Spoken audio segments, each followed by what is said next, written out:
complex. When the simple becomes complex, Margie Florio.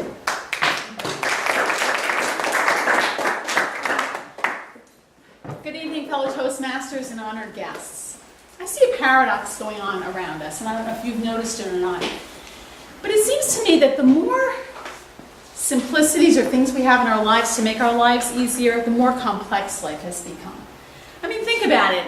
When I was growing up and you went on a road trip, you took out a paper map and you read the map. Now we have a GPS that tells you to turn right, turn left, bear right at the fork, roadkill ahead. We have smart homes. We can program our thermostats. We can program our lights just with our phones. And then we have that cute little assistant in our homes called Alexa. Alexa can tell us what the weather is. Alexa can tell us how to whip up a beef stroganoff. Alexa can even answer the question, why are people such idiots?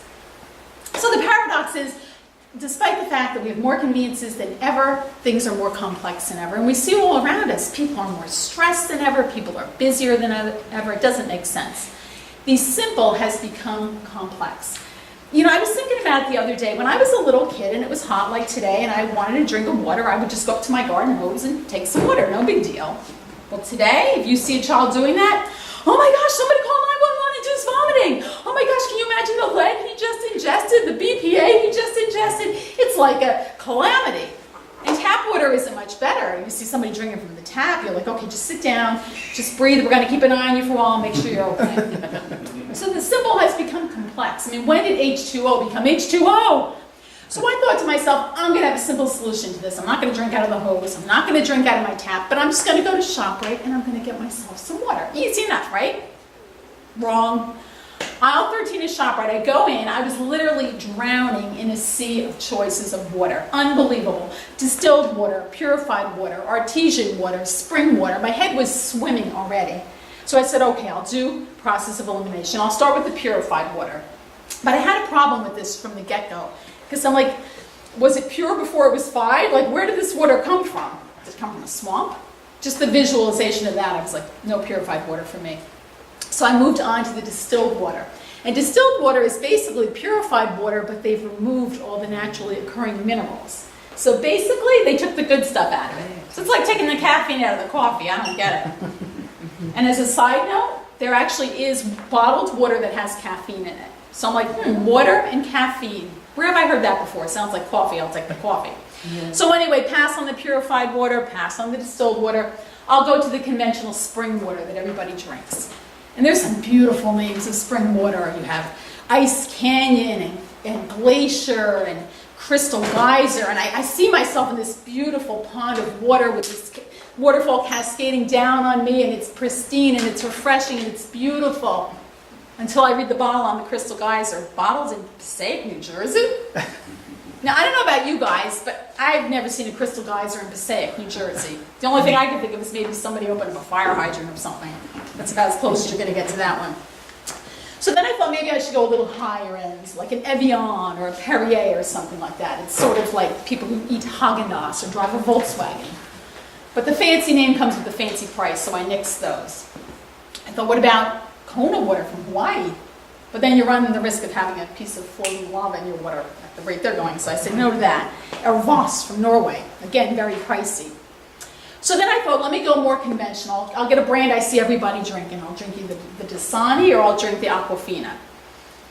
Those drinks have a little bit of a dirty secret that I learned while I was in aisle 13. And what I found is that the pH, if a pH of a liquid is below 7, it tends to be acidic.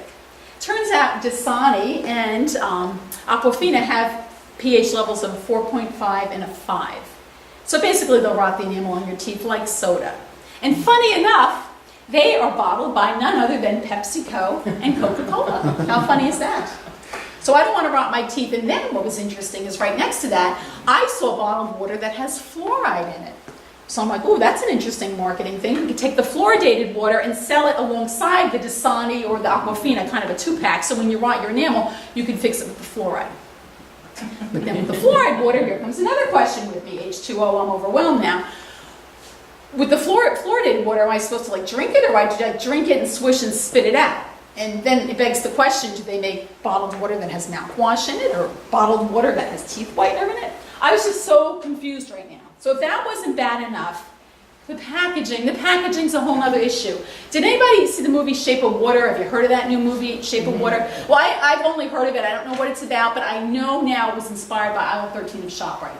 Because there is so many shapes of water on those shelves.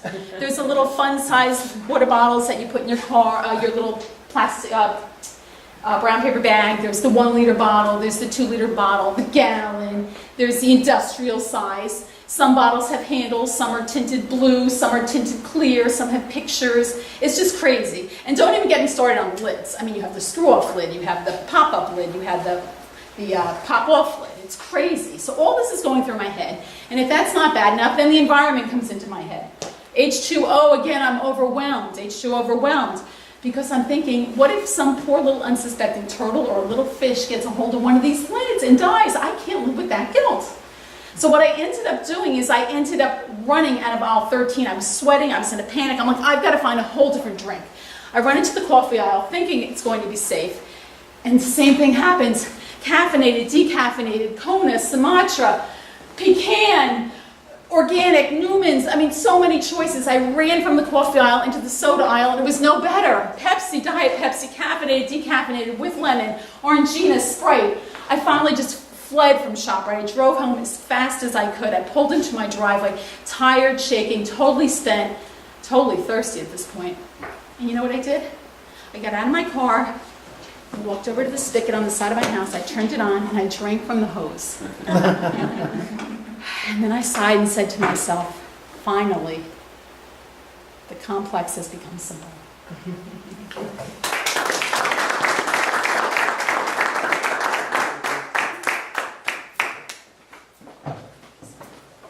Okay. Can the timer give us 1 minute on the